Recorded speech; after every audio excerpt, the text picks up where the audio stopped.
အောင်ပဲမင်္ဂလာပါဒီနေ့မှာတော့ကျွန်တော် formula အတိုင်းကိုကျွန်တော်ထပ်ကစားပြပေးမယ်เนาะကျွန်တော်အခု9သိန်းကျော်ကနေပြီးတော့ကျွန်တော်9သိန်းကျော်ကြီးကျွန်တော်ရှာပြပေးမယ်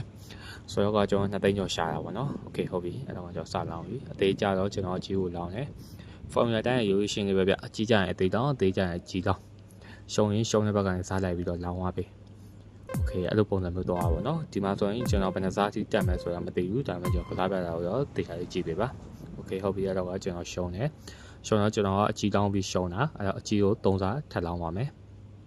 3တောင်းပါနော်ကျွန်တော်9သိန်းလောက်ရှိတဲ့အတွက်1000လောက်ကနေစလောင်းတယ်โอเคကျွန်တော်တို့မျိုးလိုက်လောင်းရမယ်ဆိုပြီးတော့ငွေပမာဏကိုမတတ်မှတ်ထားပါဘူးဘာတောင်းအနေနဲ့ကကို့မှာဘယ်လောက်ရှိတယ်ပေါ့ကို့မှာ1000လောက်ပဲရှိတယ်ဆိုရင်ကိုမှစားလိမ့်လာမယ်လို့ဆိုရင်10လောက်ကပဲစလောင်းကြီးဗျအဲ့လိုပုံစံမျိုးလေးတော့ပါโอเคအဲ့တော့ကြည့်မယ်ကျွန်တော်နိုင်ရနော်ခွန်ကြပါတယ်ဟုတ်ပြီကျွန်တော်9000 8000ကျော်ပြန်ရတယ်အဲ့တော့ကျွန်တော်မြတ်တယ်ပေါ့နော်ကျွန်တော်ရှုံးတာ3000 1000 4000ရှုံးရင်ကျွန်တော်1000ကျော်ပြန်မြတ်တယ်နော်အနိုင်ပါ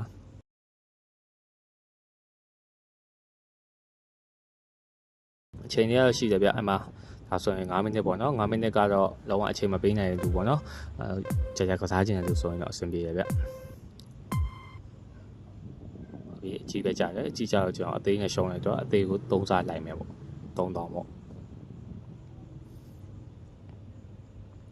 ဒီကကိုတာကလေးနဲ့ကိုပေါ့ဗျကိုတာကနဲ့ကိုဆိုတာကဘယ်လိုမျိုးလဲဆိုတာကိုကျွန်တော်ပြင်ရှင်းပြပေးမယ်โอเคအဲ့ဒီအပေါင်းလေးကိုနှိပ်မယ်ဆိုရင်ကျွန်တော်တို့အချက်နှိပ်မယ်ဆိုရင်ဒါနှစ်ဖြစ်သွားပြီပြန်ရှော့မှဆို1ဖြစ်သွားမယ်โอเคအဲ့လိုပုံစံမျိုးရင်နော်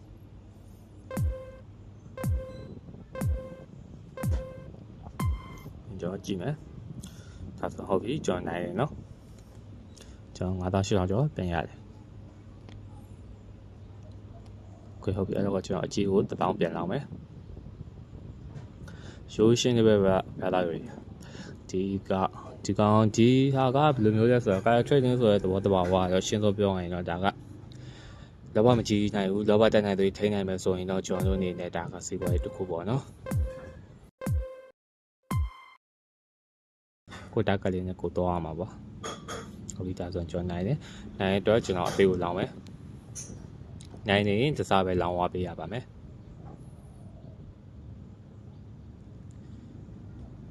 โอเคဒါဆိုရင်တစ်ချိန်ဆိုရင်နှစ်ချိန်ဆိုလဲကျွန်တော်အသေးပဲလောင်းမယ်3ချိန်အထက်ပေါ့နော်3ချိန်အထက်4ချိန်အဲ့လိုမျိုးကြာပြီဆိုရင်ကျွန်တော်အကြီးကိုပဲလောင်းသွားပေးရပါမယ်โอเคဒါဆိုရင်ကျွန်တော်နိုင်တယ်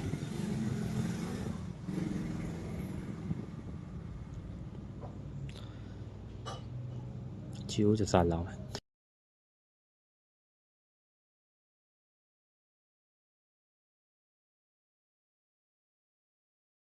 တော့ဒီမှာစားထည့်နေပေါ့နော်ဒါကစားထည့်နေစားမထက်တဲ့သူတွေတော့ပါနှစ်သေး3စားဆိုရင်အဲ့လိုမျိုးပြင်ရေးလို့ရတယ်နော်ဗျာလားလို့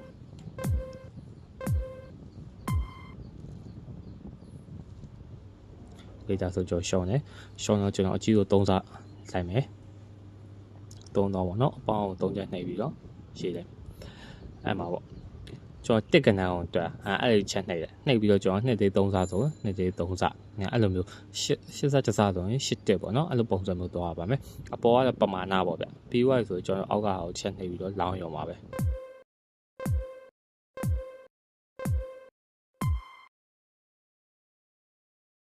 โอเคဒါဆိုရင်ကျွန်တော်နိုင်ရနော်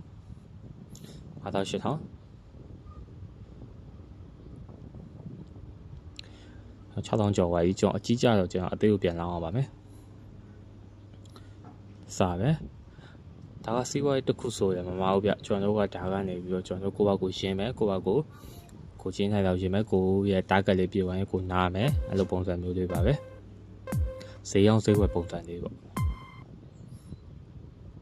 โอเคဒါဆိုဟုတ်ပြီကျွန်တော်နိုင်တယ်နိုင်တော့အသေးနဲ့နိုင်တော့ကျွန်တော်အကြီးကိုတစ်စနိုင်နေတစ်စပဲဗျကျွန်တော်ပြောချင်တာကတော့အခုမှစလေ့လာမဲ့သူများအနေနဲ့ကကျွန်တော်တို့က10လောက်ကပဲစလောင်းပြီးတော့လေ့လာကြည့်ဗျအရင်လေ့လာပါနောက်ကိုကျွန်တော်နဲ့အတူလိုက်ကစားပါနော်လိုက်ကစားတဲ့အချိန်မှာတော့ကျွန်တော်ကတော့ဘာသာလို့တွေ့ပါပဲကျွန်တော်လောင်းတဲ့တိုင်ကိုကျွန်တော်ချပြတယ်ကျွန်တော်မှကြီးကြရင်ဘာလို့ရှိမှကြီးကြမယ်ကျွန်တော်မှအသေးကြရင်ဘာလို့ရှိမှအသေးကြဒါပဲဗျโอเคဒါဆိုကျွန်တော်ရှုံးတယ်နော်ရှုံးတော့ကျွန်တော် 3စားလိုက်ကြမယ်ပေါ့အသေးမှရှုံးတယ်ကျွန်တော်အကြီးကိုလောင်းတာအကြီးကို3စားပေါင်း3ချက်နှိပ်ပြီးစုစုပေါင်းပမာဏကိုချက်နှိပ်ဒါဆိုလောင်းပြီ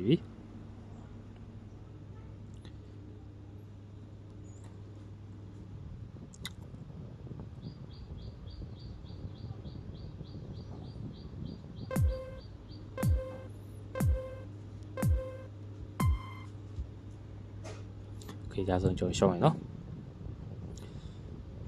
ရှုံးတော့အသေးရှုံးတော့ကျွန်တော်ကြည့်6စားပေါ့နော်6စားအဲ့လိုမတော်နဲ့ကျွန်တော်အောက်ကတစ်ဆက်တစ်ချက်နှိပ်မယ်ပြီးရင်အနှုတ်ကိုတစ်ချက်နှိပ်တိုင်းကူပြောင်းသွား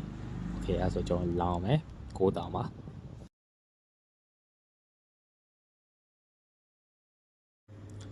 ကျွန်တော်ဆက်ကြည့်မယ်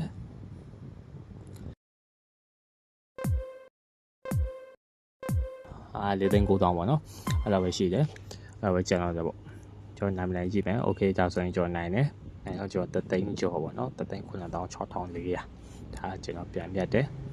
OK အကြီးကြတော့ကျွန်တော်အသေးကို1000ပြန်လောက်မယ်စားကတော့3စားစီပဲတောက်ရတာပေါ့နော်ဒါကိုတားကနဲ့ကိုပါဗျကိုတားကပြင်းတော့ကိုနာပါ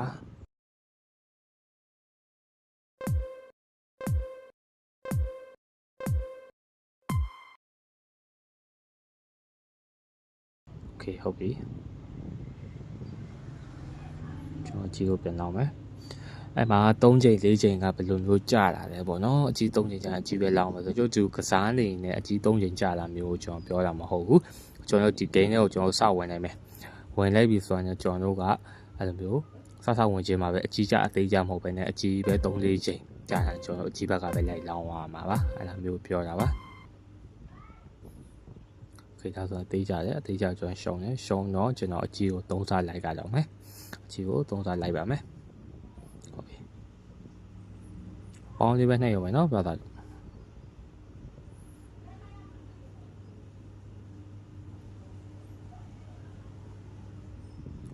ဆို2ချိန်ပြတကယ်လို့ကျွန်တော်တို့ game နဲ့စဝင်တဲ့အချိန်မှာဒီမှာအသေးပဲ3ချိန်ကြာတာအသေးပဲ4ချိန်ကြာတယ်ကျွန်တော်တို့အသေးဘက်ကပဲလိုက်ပါအဲ့ဒါဆိုဒါဆို3ချိန်ပေါ့နော်3ချိန်ဒါမျိုးဆိုရင်ကျွန်တော်တို့က G ကိုပဲ6စားပေါ့နော်တစ်ဆက်တစ်ချက်နဲ့နောက်တစ်ချက်နဲ့6ပြောင်း OK အဲ့လိုပုံစံမျိုးလေးပါသူကစားနေနဲ့3-4ချိန်ကြာရင်ကျွန်တော်တို့ကရှုံးတဲ့ဘက်ကပဲစားလိုက်ပြီးတော့သွားရပါမယ်